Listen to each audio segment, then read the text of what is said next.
Oi, oi, gente, aqui é a Bianca e esse é mais um episódio do podcast Além do Prato. Hoje a gente vai conversar sobre aquele medo que a gente tem muitas vezes de experimentar comidas novas. Por que que sempre que a gente vai no restaurante a gente pede o mesmo prato? Sempre que a gente vai no supermercado nós compramos as mesmas coisas? Quando a gente vai viajar a gente come no McDonald's? Qual que é o sentido de tudo isso? Será que é um medo de gastar dinheiro com uma comida que talvez a gente não goste? Ou será que tem algo de mais profundo aí, que é um verdadeiro receio de experimentar alimentos novos? Bom, vamos descobrir isso juntos. Eu tô muito feliz de estar aqui com vocês de novo. Ficamos algumas semanas aí sem ter podcast, mas é porque realmente, quando eu vou gravar podcast, eu tento ao máximo pensar em assuntos que me inspirem e também que eu acho que sejam relevantes pra vocês, né, pra ser uma conversa bem legal. Realmente, nas últimas semanas tava algo meio difícil de achar algo que me interessasse. E até que eu tava conversando, né, com o pessoal aqui de Avignon, alguns franceses. E agora a gente tá tendo época de Natal. Então tá tendo feiras de Natal aqui. E eles estavam justamente me contando sobre alguns alimentos, às vezes, que eles comem, que é um pouco diferente, que são mais específicos da época de Natal e tudo mais. E eles citaram um alimento que eles comem bastante. Não que eles comem bastante, mas que é um prato típico aqui da França. E não só na época de Natal, mas enfim. E que chama boudin, que é tipo como se fosse uma linguiça ali, à base de porco, com sangue. E eu lembro de ter visto essa linguiça e ela fica, tipo, ela é toda vermelha, né? Ela tem meio preta, assim, meio escura. Eu lembro que eu já tinha visto essa linguiça, né? Eu já vi por aqui também em Montpellier. E eu sempre fiquei, gente, nunca na minha vida que eu provaria isso. Nunca que eu gostaria de experimentar esse negócio. E daí eu tava falando justamente isso pra eles também, né? Que eu falei assim, nossa, é algo que pra mim é muito difícil de experimentar, eu acho complicado. Mas depois eu tava refletindo e falei assim, nossa, mas por que é difícil? Porque eu nunca provei uma linguiça de sangue, sabe? Tipo, no Brasil a gente até tem pratos que são feitos com sangue também. Mas linguiça de sangue eu não lembro de ter provado. E assim, tudo bem que tem essa ideia aí do sangue, né? Que é meio estranho pra gente. Mas sei lá, às vezes aqui, da forma que eles fazem, pode ser que seja algo gostoso. Pode ser que seja algo interessante. E assim, ainda não provei. Ainda não vivi essa aventura de comer essa linguiça aí diferentona. Mas isso me fez pensar no quantas vezes a gente acaba optando pelo mais seguro, sempre pela opção mais segura, de não experimentar comidas novas, de não fazer nada diferente. E lendo uns artigos, alguns dias desses, eu encontrei uma palavra, né, um vocabulário aí que chama neofobia alimentar, que eu vou ler aqui pra vocês a descrição que eles fazem no artigo científico dessa palavra, e daí eles definem como uma relutância comportamental em comer novos alimentos. Ela está geralmente associada a um menor consumo de alimentos saudáveis, como frutas e verduras e vegetais, tanto em crianças quanto em adultos. E daí essa neofobia alimentar é algo que ela vai aparecer ali por volta dos 18 meses de idade, então acontece geralmente mais em crianças, mas ela tem um curso característico de desenvolvimento muito específico para cada pessoa. Então, essa neofobia alimentar, ela pode diminuir, sim, durante a adolescência, durante a vida adulta, mas também pode ser algo que vai ficar aí durante a adolescência, durante os próximos anos da vida da pessoa. E quando eu tava pesquisando sobre isso, eu até encontrei um vídeo de uma garotinha que ela não comia nada, ela só comia basicamente macarrão simples e os pais dela não conseguiam fazer ela comer outra coisa. Isso empobrecia muito a alimentação dela, ela não comia frutas, não comia vegetais. E tem até alguns estudos que falam que isso é preocupante porque as crianças que geralmente apresentam essa neofobia alimentar, elas tendem a ter uma redução, né, do consumo de frutas e legumes e elas têm um aumento no consumo de produtos com alta densidade calórica, produtos com bastante gordura, com bastante sal, com bastante açúcar. E isso, como a gente bem sabe, pode favorecer aí doenças como obesidade, diabetes. Então, essa questão da neofobia alimentar, ela é muito importante, desde criança já, é algo que as pessoas, né, que os pais principalmente têm que prestar atenção. Isso geralmente mostrava isso no vídeo também que eu vi, que uma forma de resolver é expor a criança a novos ambientes, é explicar para a criança o que é aquele alimento, é fazer ela tocar o alimento, porque muitas vezes tem esse problema mesmo com a textura, né, de um alimento diferente. Então, tocar, fazer também a criança se expressar do porquê que ela não gosta daquele alimento. É o cheiro, é a textura, ela já provou aquele alimento alguma vez? Como que aquela comida ela tinha sido preparada quando ela provou da primeira vez? Ou será que ela não vê os pais dela comendo aquela comida, então ela não gosta também?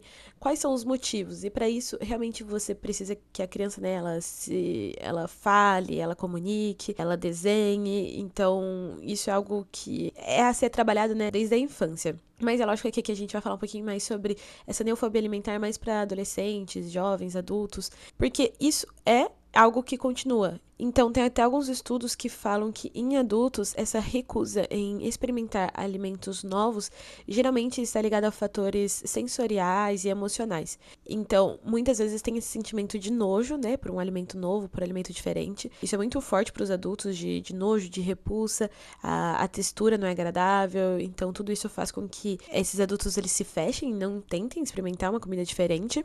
Ou então, quando a gente está falando de características de percepções emocionais, temos também um caso de pessoas que tiveram sensações, experiências negativas com aquele alimento anteriormente. E às vezes podem ser experiências que essas pessoas elas se lembram dessas vivências que elas tiveram com o alimento, ou às vezes elas nem se lembram, porque elas eram tão pequenas, mas isso deixou uma marca nelas que agora elas não conseguem mais comer esse tipo de alimento. E eu acho isso importante de ser falado, porque muitas vezes a gente toma como que se as pessoas elas não conseguem comer um alimento ou algo assim, é porque elas não querem, né? Porque, nossa, não, você já é adulto, você não é mais criança, você consegue comer isso, faz um esforço aí, você vai conseguir. E na verdade, não. Na verdade, ela tem algo interior que é tão forte, ela tem uma repulsa tão grande por aquele alimento que ela simplesmente não consegue. E se ela tenta, pode ser que ela fique doente, pode ser que ela passe mal, porque pro corpo dela é como se aquilo fosse algo assim, se você estivesse comendo comida estragada, como se você estivesse comendo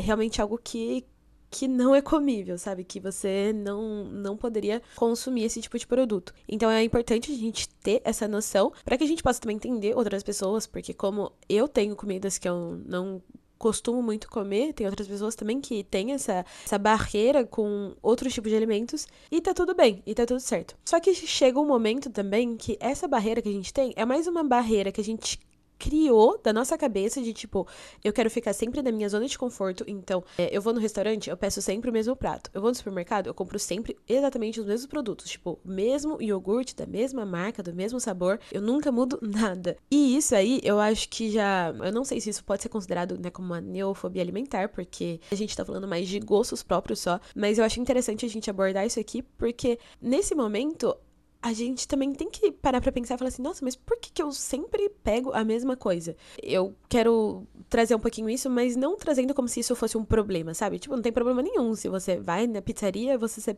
pega sempre a pizza de frango com catupiry. É sempre a pizza de brócolis. Tudo bem, você é o seu dinheiro, né? A sua pizza, você faz se quiser. Mas tem momentos que eu acho que isso pode até prejudicar a gente. Porque, por exemplo, tem estudos aqui que apontam... Eu tô aqui com o notebook, né? Tem estudos que apontam que pessoas, às vezes, elas vão viajar e essa neofobia alimentar, esse medo de experimentar coisas novas, bloqueiam essas pessoas de forma que elas só vão comer comidas que elas estão meio que habituadas àquela comida. Então, por exemplo, a pessoa, ela vai viajar pra Itália e ela só come McDonald's, basicamente. Ou a pessoa, ela vai viajar pra Grécia, só come McDonald's. A pessoa vai sei lá, pro Vietnã e ela come McDonald's. Isso é muito preocupante porque a gente, lógico, aqui a gente não tá considerando tanto a parte econômica, porque eu entendo que muitas vezes comer em rede de fast food seja economicamente mais aceitável, né?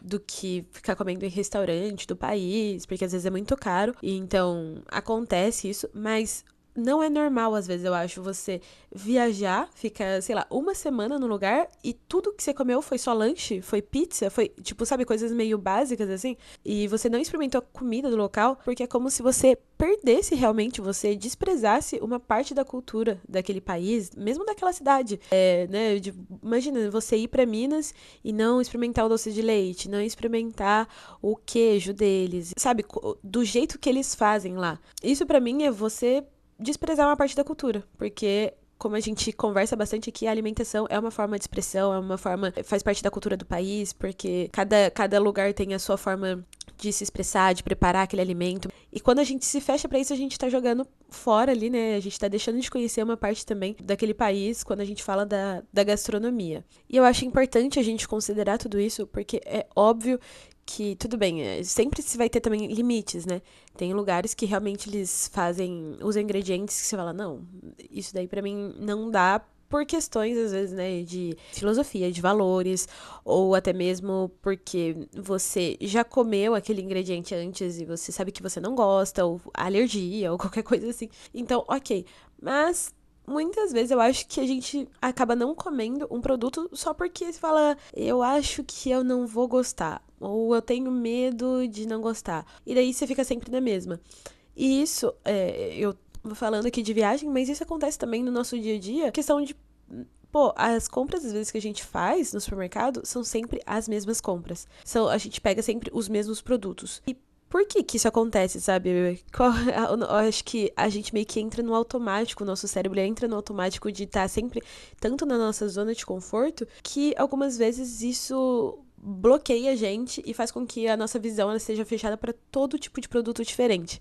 E é até legal a gente conversar sobre isso, porque, por exemplo, eu já falei aqui para vocês de carnes vegetais, né? Que são meio que carnes, hambúrgueres, nuggets, sei lá, tem até presunto, um monte de coisa, só que feitos com ingredientes vegetais. Então, feito com lentilha, feito com grão de bico, com ingredientes vegetais. E daí, tem muitas pessoas, às vezes, que elas provam esses produtos sem saber que são carnes vegetais e elas gostam muito do produto, elas acham delicioso. Só que a partir do momento que elas sabem que é feito de ingredientes vegetais, aí elas já não gostam mais do produto. Daí elas falam, não, não posso comer isso, eu não gosto, o gosto é muito ruim. Mas, na verdade, o cérebro delas tá levando elas a pensar aquilo. E daí é uma luta meio que perdida, porque você fala assim, poxa, a gente quer fazer com que as pessoas elas consumam menos carne, que elas tenham uma alimentação mais saudável, mas se no cérebro da pessoa ela não tá nem aberta, ela nem quer considerar esse tipo de produto, não tem como a gente mudar a alimentação de ninguém, não tem como a gente pensar em melhorar a alimentação, porque já é meio que uma batalha perdida. Muitas vezes você fala, nossa, tem tantas coisas no supermercado, tem milhares e milhares de produtos, mas a gente tá sempre comendo as mesmas coisas. O nosso paladar tá sempre o mesmo. Eu acho legal a gente pensar nisso de que, tipo, ninguém é obrigado a mudar a alimentação, todo mundo pode comer o que quiser, lógico. Mas eu, pelo menos, eu acho muito interessante esse fato de você descobrir coisas novas. E até, né, se você quer melhorar a sua alimentação, se a gente quer, que é aqui o objetivo do podcast também, de ter uma alimentação mais consciente, a gente precisa saber o que a gente tá escolhendo e por que que a gente tá escolhendo aquilo. E quando eu sei, eu tô escolhendo isso porque eu gosto, beleza, mas, ou eu tô escolhendo isso porque é o automático, é o que eu sempre escolhi, aí talvez a gente tenha uma possibilidade de pensar em outras possibilidades. E aqui é lógico, eu só queria, né, deixar um parênteses de que o foco do podcast é falar sobre alimentação. Então aqui eu tô trazendo tudo pra alimentação, pra restaurante, pra supermercado e tudo mais. Mas isso serve para tudo na vida. Eu acho que muitas vezes a gente se acostuma a fazer as coisas de uma forma muito... Tem que ser assim, e assim me convém, assim tá perfeito, assim eu não tenho que fazer esforço. Pro nosso cérebro, isso é bom, né? Porque a gente tá nas nossas zonas de conforto. Mas muitas vezes existem outras possibilidades. E essas possibilidades, elas podem ser ruins? Pode. Pode ser que seja uma possibilidade que você vai gastar um tempo e que não dê certo e...